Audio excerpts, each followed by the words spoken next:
Hi, my name is Chuck Dewey. I'm an R&D engineer here at Keysight Technologies. Today I will be talking about the X8712A solution with wireless connectivity, in this case using a shield box. Over here I have a shield box with an internal antenna that picks up the RF from our device under test. It also has a port so I can supply power to the device under the test.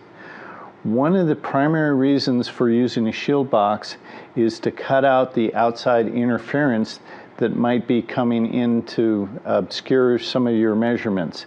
To mitigate this, you have your shield box closed during testing so you don't have any outside RF coming into the device under test, obscuring the measurements you want to make.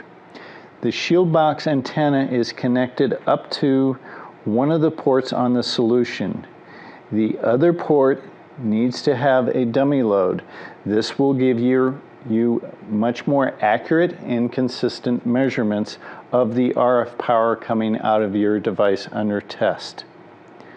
Now we will go over to the laptop and we will take a measurement of the RF power coming out of this to analyze when we want to trigger the solution.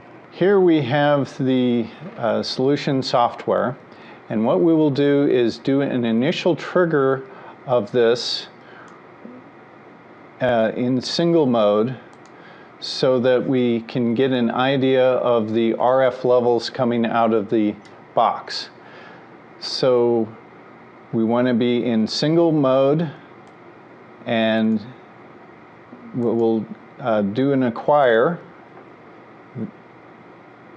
This will give us some nice RF signals out. You can see it's peaking right around -7 dBm, and it matches up with the current below.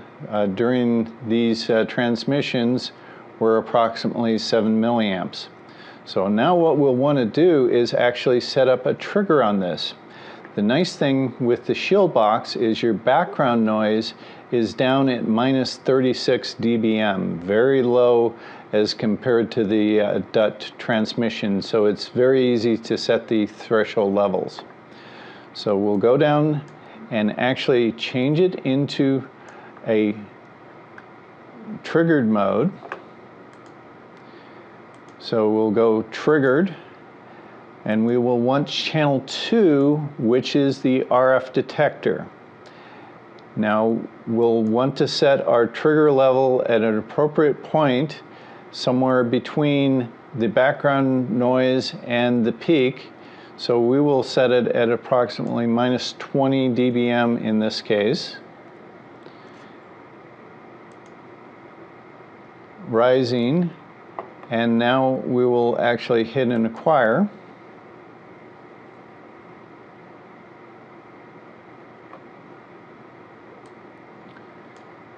And now you can see the nice RF spikes matching up with the current. The background RF is much lower than cases where you would have an external antenna just picking it up without the shield box. Now we'll go down here and look at the occupied time. So for DUT transmission, we know we're peaking around -7 dBm, and so the background is -36, so we can set our threshold right around -20 dBm once again and hit analyze. If you take a look, approximately 1% of the time it's in transmit, but that's using 12% of the total power. So you can see during these transmissions it's using a good percentage of the power, even though it's only doing it 1% of the time. The battery capacity for this is 240 milliamp hours, and this is the capacity of a button cell battery. So with that battery and this cycle we will get approximately 471 hours of use from that button cell battery. So that's the setup for triggering and analyzing the device under test with wireless connectivity using a shield box. Thank you. This is Chuck Dewey. We did an overview of a wireless shield box with the X8712A solution.